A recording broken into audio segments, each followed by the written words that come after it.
Hi, Newsstream TV here. This is breaking news actually, and we are reporting about the. My people, this is Sokoto. I've been in this town for since 2 days now. Today is the 23rd day of November. I came to see MAZI NNAMDI KANU. I have been with him since yesterday, so we have been discussing. So he's in Sokoto correctional center here, and what we are asking now is this: somebody whose appeal is in Abuja, and they're putting him in Sokoto. And if you want to file some processes, would the federal government made a private jet available for him to take him to Abuja? After filing his process, they take him back. So that is another issue that is giving us concern, because the place of jurisdiction where he's going to do his appeal is in Abuja, and it's on record that all the filings that he has been doing it by himself in Court of Appeal Abuja Division. So there are some things that he needed to file there, including affidavit. He cannot do it. Everybody is frustrated. We are handicapped. So we are now looking for the next line of action on what to do. But meanwhile, at least for the first time, at least I have seen him. He's to confirm that he's in a Sokoto prison here. So I will be leaving to Abuja now.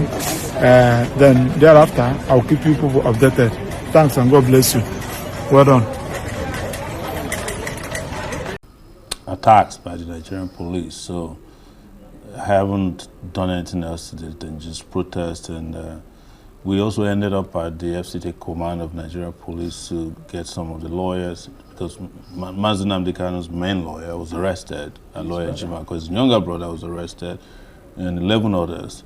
We went to see them, and they gave us a false hope that they'll be released tonight, but we found out on our way here that they'll be moved to a place they call Abattoir, which is one of the reasons why there was NSAS in 2020. It's a major torture chamber of the Nigerian police. So they also tear gassed us right in front of their office this evening. So more than 7 years in detention, almost a decade in fact, and he's still not been found guilty of any crime. And your contention is that in line with the Nigerian constitution, which says that a man is innocent until proven guilty and which calls for the speedy dispensation of justice, it's time to set this captive free. Is that a fair assessment and the reason you led today's protest? Yes, it is because also the Court of Appeal in 2022 did take a decision, a decisive decision, that having been extraordinarily renditioned from Kenya, kidnapped is the other word for it, there are no charges that can hold in that court, and he was asked to be released. That judgment ought to have taken effect immediately was given. But the Nigerian government did not honor that judgment. They claimed they were going on appeal. An appeal does not constitute a stay when personal liberty is involved. He's been discharged. There's nothing that could have held him except to get a brand new detention order, which they didn't, because they were not interested in any trial.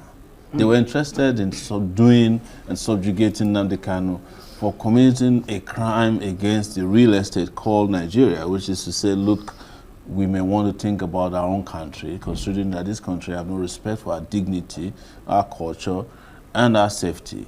So I have laid this out before, and I have also looked at the case notes. I worked with the lawyers. I am in a position to tell you when I see a useless case, because I get charged severally for this kind of frivolous cases. Breaking news. MAZI NNAMDI KANU speaks from Sokoto prison, rejects life sentence, calls for justice review, thanks supporters. Alright guys, this is coming from Sokoto prison. MAZI NNAMDI KANU have spoken concerning his sentences and everything, and he also, thanks his supporters. This is Prospect Channels TV. If you are just joining us for the first time, please subscribe, share, like, and don't forget to give us a thumbs up. So Kanunwata Kanu, one of the brothers of the recently jailed leader of the indigenous people of Biafra, IPOB Nnamdi Kanu, tweeted on Sunday that Prince Emmanuel Kanu and Dr. Maxwell Okpara had met with the IPOB leader at the Sokoto Medium Security Prison on Friday. President Bola Tinubu's government transferred Kanu from the Department of State Service DSS facility in Abuja to a correctional center in Sokoto State. Kanu was sentenced to life imprisonment on terrorism charges for declaring a sit-at-home order in the southeast, which the court ruled was enforced through threats and violence. The court also gave him a concurrent sentence of 20 years and 5 years on other counts. The court cited international concerns over capital punishment in deciding against the death penalty.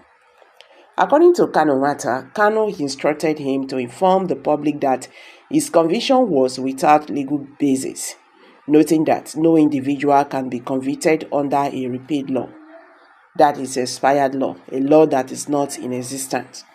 So he added that Kanu emphasized that his final written address, which was echoed on the principle of fair hearing, was denied by Justice James Omotosho.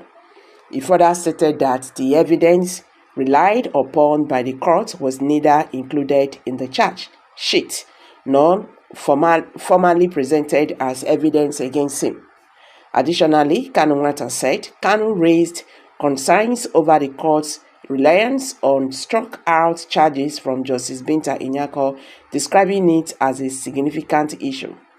Upon reviewing the judgment, he identified numerous errors that undermined the validity of his trial. The tweet added.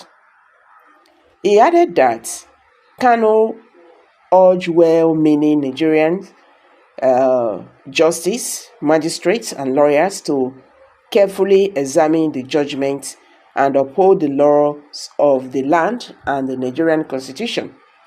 Kanunwata said he questioned the disparity between the favorable rulings in Umuahia High Court, in Enugu Api Court, the United Nations and Supreme Court, which stated that the laws under which he was charged are repealed and must be amended, yet were ignored. He commented individuals of good conscience who recognized the injustice and rejected it. I am MAZI NNAMDI KANU who will reject injustice, unfairness, and evil against anybody regardless of your tribe, your faith, and ethnic background. Injustice to MAZI NNAMDI KANU is injustice everywhere. I remain thankful for all your support, prayers, and your good thoughts. Allow me bless you all, he said, he added. So Kanu's trial attracted national and international attention, with critics alleging political interference. The court linked Kanu's sit-at-home order to a killing of the former presidential aide Ahmed Gulak and accused him of inciting violence through broadcast. Justice Aloy Omotosho described Kanu as arrogant, cocky, and full of himself, adding that his ethic pose a serious threat to public safety. All right, guys. MAZI NNAMDI KANU, has spoken. You understand? From Sokoto prison, so he has rejected the life sentence. One of his lawyers, Maxwell Okpara, have also spoken because they all visited MAZI NNAMDI KANU today, November 23rd, in Sokoto prison. So let me drop, the video, what he said, and the condition of MAZI NNAMDI KANU currently. My people, this is Sokoto. I've been in this town for since 2 days now. Today is the 23rd day of November. I came to see MAZI NNAMDI KANU. I have been with him since yesterday, so we have been discussing. So He's in Sokoto Correctional Center here. And what we are asking now is this. Somebody whose appeal is in Abuja, and they're putting him in Sokoto. And if you want to file some processes, would the federal government made a private jet available for him to take him to Abuja. After filing his process, they take him back. So that is another issue that is giving us concern, because the place of jurisdiction where he's going to do his appeal is in Abuja. And it's on record that all the filings that he has been doing it by himself in Court of Appeal Abuja Division. So there are some things that he needed to file there, including affidavit. He cannot do it. Everybody is frustrated. We are handicapped. So we are now looking for the next line of action on what to do. But meanwhile, at least for the first time, at least I have seen him. He's to confirm that he's in a Sokoto prison here. So I will be leaving to Abuja now. Then thereafter, I'll keep you people updated. Thanks and God bless you. Well done. Hi guys. We are hearing that the Southeast leaders are talking about political solution this time anyway. Let's see how it goes, because it's really very shocking that they have to wait until he's being sentenced before they begin talking about political solution. They have all the time while he was in DSS custody to start talking about this, even when the judgments, was having issues that the Binta Ejimakor and all that. They had all the ample opportunity on earth to start, that move, but they did not. So now when they don't put him for prison, life imprisonment, now Igbo leaders don't begin to talk of political resolution. The Abia State Governor Oti na talk am, make it not just be like say na me they talk am, na him talk am. So I don't know how they are going to go about that. But anyway, nothing is impossible. And some persons are even saying that they want to use MAZI NNAMDI KANU as a political gain for 2027. So let's see how it goes. You understand? But I feel that their resolution now is coming quite very late. You get, it's coming very late. These things they would have done before now.